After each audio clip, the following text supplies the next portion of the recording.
এই বছরের প্রথম প্রান্তে দাঁড়িয়ে ভাবি কত শত কথা। কে হবে বন্ধু, কে হবে শত্রু, আপনজনের সাথে বাড়বে কতটা সম্পর্ক, আর কার সাথে গড়ে উঠবে শত্রুতা কিংবা মিত্রতা। অজানা এসব ভাবনার হিসাব শুরু হবে আবার নতুন করে।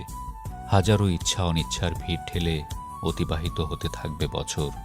তবুও যাপিত জীবনের প্রতিটি মুহূর্ত জুড়ে ভালো মন্দের স্পর্শে সুখ দুঃখ মেনে নিয়ে নতুন প্রত্যাশায় মন গড়বে স্বপ্নের মতো করে।